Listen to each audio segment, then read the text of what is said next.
जैसा कि हम लोग जानते हैं दोस्तों कि भारत हमेशा से अपने दम पर मजबूत बनने की कोशिश करता रहा है, खासकर सेना के मामले में। हथियारों और लड़ाकू विमानों के लिए अब तक हमें विदेशी कंपनियों पर निर्भर रहना पड़ता था, लेकिन अब हालात धीरे धीरे बदल रहे हैं। हिंदुस्तान एरोनॉटिक्स लिमिटेड (HAL) ने भारतीय वायुसेना के लिए स्वदेशी लड़ाकू विमान बनाने की जिम्मेदारी उठाई है। इस दिशा में एक बड़ी कोशिश रही है तेजस मार्क 1A, जो हमारे ही देश में बना एक हल्का और आधुनिक लड़ाकू विमान है। हालांकि इसको बनाने और समय पर सेना तक पहुंचाने में कई अड़चनें आ रही हैं, जिनमें अमेरिका से आने वाले इंजन की देरी भी शामिल है।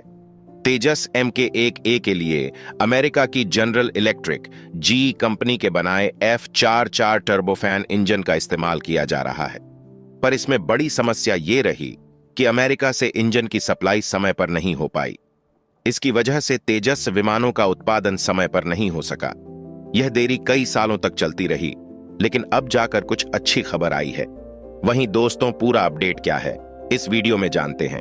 उसके लिए आगे बढ़ने से पहले इस वीडियो को एक लाइक करके चैनल को सब्सक्राइब जरूर कर लीजिए, क्योंकि यह आपके लिए 1 सेकंड का काम है, लेकिन इससे हमारी काफी बड़ी मदद होती है। रिपोर्ट के मुताबिक GE एरोस्पेस डिवीजन ने अपनी पुरानी बंद पड़ी इंजन उत्पादन लाइन को फिर से शुरू किया और पहला इंजन शिपमेंट 25 मार्च 2025 को भारत पहुंचा। यह बड़ी उपलब्धि तो है, लेकिन सिर्फ इंजन आने से सारी समस्या हल नहीं हो जाती। अभी भी कई चुनौतियां बाकी हैं।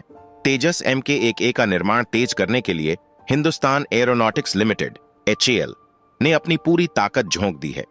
कंपनी ने 3 उत्पादन लाइनें चालू कर दी हैं ताकि ज्यादा से ज्यादा विमान बनाए जा सकें। इस काम में बेंगलुरु और नासिक की फैक्ट्रियां बड़ी भूमिका निभा रही हैं। HAL का कहना है कि वह हर साल 20 तेजस विमान बना सकता है और आगे चलकर इसे 24 विमान प्रति वर्ष करने की योजना है। हालांकि अभी भी इसमें कई रुकावटें आ रही हैं, जिन्हें दूर करना जरूरी है। अब सवाल उठता है कि आखिर तेजस Mk1A इतना खास क्यों है और इसको समय पर बनाने की इतनी हड़बड़ी क्यों हो रही है। इसकी सबसे बड़ी वजह यह है कि भारतीय वायुसेना को पुराने होते जा रहे अपने लड़ाकू विमानों को हटाकर नए और आधुनिक विमानों की जरूरत है। तेजस Mk1A पुराने विमानों की जगह लेने वाला एक उन्नत जेट है, जिसमें बेहतर हथियार, नई तकनीक और ज्यादा ताकतवर रडार लगाए गए हैं। भारतीय वायुसेना के लिए लड़ाकू विमानों की संख्या हमेशा से एक चिंता का विषय रही है। 42.5 स्क्वाड्रन, एक स्क्वाड्रन में लगभग 18 से 20 विमान होते हैं की जरूरत है, लेकिन अभी केवल 30 स्क्वाड्रन ही मौजूद हैं, यानी लगभग 12 से 13 स्क्वाड्रन की कमी है।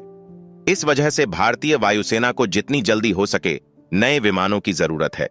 हाल ही में भारतीय वायुसेना प्रमुख air chief marshal AP Singh ने भी इस बारे में चिंता जताई थी। उनका कहना था कि हर साल कम से कम 40 नए लड़ाकू विमानों की जरूरत है ताकि वायुसेना की ताकत बनी रहे, लेकिन उत्पादन में देरी की वजह से यह लक्ष्य पूरा नहीं हो पा रहा है। तेजस Mk1A के निर्माण में देरी की एक और वजह थी कोविड-19 महामारी। जब पूरी दुनिया में लॉकडाउन लगा था, तब कारखानों में उत्पादन रुक गया था। इसकी वजह से विमान बनाने के लिए जरूरी कलपुर्जे समय पर नहीं मिल सके। इसका असर तेजस Mk1A के इंजन सप्लाई पर भी पड़ा। इसके अलावा Astra air to air missile का परीक्षण भी देरी से हो रहा है। यह मिसाइल तेजस Mk1A का अहम हिस्सा है और इसकी टेस्टिंग पूरी होने के बाद ही इसे वायुसेना में शामिल किया जा सकेगा। हालांकि दिक्कतें बहुत हैं, लेकिन HAL ने 2028 तक 83 तेजस Mk1 विमानों की डिलीवरी पूरी करने की योजना बनाई है। इसका मतलब यह है कि अगले कुछ सालों में उत्पादन को और तेज करना होगा। नए कारखाने और उत्पादन लाइनों को जोड़ना, GE से इंजन समय पर मिल सके, इसके लिए अमेरिकी सरकार से समझौते करना, भविष्य में विदेशी कंपनियों पर निर्भरता कम करने के लिए भारत में ही विमान के मुख्य पुर्जे बनाने पर जोर देना, तेजस Mk1A के बाद आने वाले नए लड़ाकू विमान जैसे तेजस Mk2 और एडवांस्ड मीडियम कॉम्बैट एयरक्राफ्ट पर भी काम करना। भारत के लिए तेजस Mk1A सिर्फ एक विमान नहीं, बल्कि आत्मनिर्भरता की दिशा में एक बड़ा कदम है। हालांकि इसके निर्माण में कई बाधाएं आई हैं, लेकिन HAL और सरकार इसे समय पर पूरा करने की कोशिश कर रहे हैं। भारतीय वायुसेना को इसकी सख्त जरूरत है, क्योंकि पुराने हो रहे लड़ाकू विमानों की जगह जल्द से जल्द नए और आधुनिक जेट्स लेने चाहिए। आने वाले वर्षों में अगर सब कुछ योजना के अनुसार हुआ, तो भारत न केवल अपनी वायुसेना को मजबूत बना सकेगा, बल्कि दूसरे देशों को भी अपने स्वदेशी लड़ाकू विमान बेच सकेगा। इससे न केवल रक्षा क्षेत्र में आत्मनिर्भरता बढ़ेगी, बल्कि देश की अर्थव्यवस्था को भी फायदा होगा। अब देखना यह होगा कि एचएएल और सरकार इन चुनौतियों को कैसे पार करती हैं और तेजस MK-1A को समय पर तैयार करके भारतीय वायुसेना को सौंप पाती है या नहीं।